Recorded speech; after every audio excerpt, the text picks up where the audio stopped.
না আসলে কাহিনীটা কি বলেন তো? 10,000 টাকা দরজা ছিল, আমি 10টা পয়সা না দিয়ে টুক করে কালকে দিয়ে দিয়েছে 15 দিন আগে, 15 দিন কাল 17 দিন। হ্যাঁ, কালকে ওরা সন্ধ্যার সময় নিয়ে গেছে, আমার কই শুধু শার্ট আর প্যান্টের পিস হয়ে গেছে, ঠিক আছে, কোনো পয়সাও দেয়নি। না কই হয়নি। তাহলে ঘটকরা তো সাধারণত জানি যে একটা বিয়ে দিলে অনেক টাকা পায়, কিন্তু আপনি কিচ্ছু পাননি। না, কি চলে গেছে, পলায় চলে গেছে?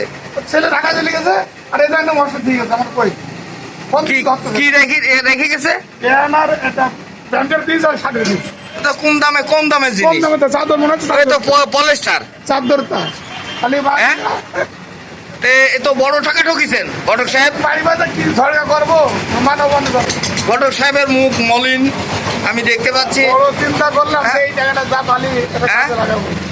এরা কি আসলে খুব বড় লোক? এই যারা গরিব না, ওইটা কারখানা আছে নাকি বললেন? কারখানা অফিস আছে, ম্যানেজ আছে। তাই হ্যাঁ, তো সেই কাজ করলো আপনার সঙ্গে? এই কাজটা তো এখন আমার হাতে ভাই করতে পারবে।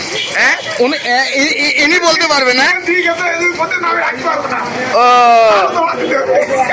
আচ্ছা আচ্ছা, দেখি লাখ চাল দিবি কিনা, ওদের একবার করে দেখি শিলার দামও দেয়নি? না, এ তো আপনার বড় দুঃখ দেখছি। কোন দাম বানার যাবে কিনা, আমরা গেলে তো লস, এর কোনো বাদ দিয়ে যাচ্ছি, কোন ধারতে ওটা কারো দান করে দেন।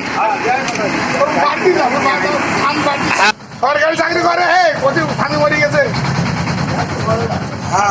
সবার আছে, ডেলিভারি খরচ রাখবি না।